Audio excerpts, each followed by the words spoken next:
Hey! We're talking to you, man. I had just returned to the motel when I saw a few guys sitting on a pickup truck. Judging by the empty beer cans scattered all over the ground, they were clearly waiting for me. Hey, come here. We just want to talk to you.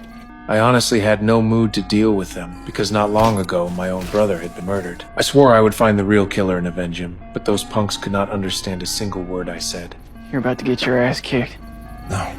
I'm just gonna break the hands of 3 drunk kids. There's 4 of us here. One of you's gotta drive to the hospital. I know where the hospital is. While I had just dealt with my trouble, somewhere else, 4 men in hazmat suits arrived outside a mobile villa. The next day, I went to the police station to begin investigating my brother's case. But Officer Roscoe told me we had to leave immediately for the chief's house. A sinking feeling hit me and I quickly asked what had happened. Roscoe explained that the town sheriff and his family had been slaughtered. This massacre was definitely connected to my brother's case. When we arrived at the sheriff's home, the scene was horrific. His wife lay dead on the floor, covered in blood, and the sheriff himself was nailed naked to the wall. Even more disturbing, his testicles had been cut off and were nowhere to be found. It was exactly the same kind of brutality Paul had once described to prison about his employer's meds.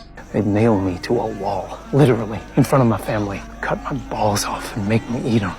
We realized that Paul's family was now in extreme danger. When we rushed to Paul's home, his wife was in a panic, telling us Paul hadn't come back all night. Since the day they met, Paul had never stayed out overnight, and now his phone could not be reached either. We suspected Paul was in serious trouble. To protect his wife and daughter, we urged them to pack quickly and move to a safe place. But only moments later, a black car appeared outside, circling the house. I felt danger closing in, so I hurriedly led Paul's wife away. Just then, a man suddenly burst through the door. Easy. I'm Picard. It turned out he was a federal agent sent by the captain to escort Paul's wife and daughter to a safe house. With Paul's family secured, I shifted my focus to another lead. It was the prison guard who had deliberately thrown me into the maximum security. His real intention might have been to get me and Paul killed inside. So I disguised myself as the captain and arranged to meet him under the pretense of helping with the investigation. We met at the designated spot. You sure as hell don't sound like a black man from Boston unfound. Figured you set me up, so I thought I'd return the favor. Soon he blew a whistle, and a black car that had been lying in wait suddenly flashed its headlights. A short hitman stepped out, pointing his gun at me and ordering me into the trunk. I gave him a cold look and instantly decided I would never bow to them. No. It's too small. It'll be uncomfortable. Not as uncomfortable as a bullet to the stomach, pendejo. The fact that the hitman didn't shoot right away told me their boss wanted me alive. They planned to capture me and torture me for information. In the moment of hesitation, I struck. Within seconds, I had taken them down. But then, sirens wailed in the distance. Not wanting to attract more trouble, I slipped away in the chaos. When I got back to the station, Roscoe patched up my wounds. Based on the way they fought, I concluded those 2 hitmen were likely South American veterans. They weren't goons. Probably military or ex-military. South American. How could you know that?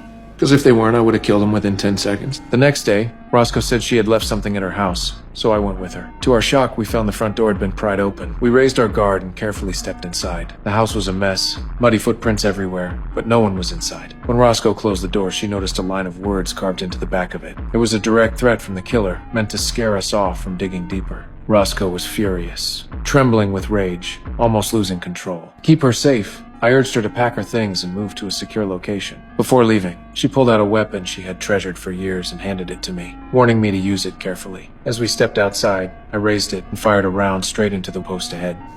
Are you kidding me? I just told you to be careful with that thing. Never trust a weapon you haven't personally test-fired. Back at the station, we received a call from a Secret Service administrator named Molly. She sounded anxious, saying she was not only my brother Joe's colleague, but also his girlfriend. She asked about his situation, and I had no choice but to tell her the truth. When she heard the devastating news of Joe's murder, Molly broke down in tears. Through our talk, I learned my brother had been the head of the Secret Service's investigation. He had been secretly tracking a massive international counterfeiting mission. Since Joe had worked on the case entirely alone, even Molly knew very little about the details. Still, she promised to help by copying some of his files so I could continue the investigation. It'll take me a day or so to copy it all. That's okay. You sound just like him. Later, the captain went to the guard's home himself, hoping to dig out more clues. But no matter how long he knocked, no one answered. Realizing the guard might have gone into hiding, the captain decided to break in. He searched the place top to bottom, only to find a phone left on the nightstand. The last calls in the log were all made to the town's biggest corporation, Kleiner Industries. At this moment...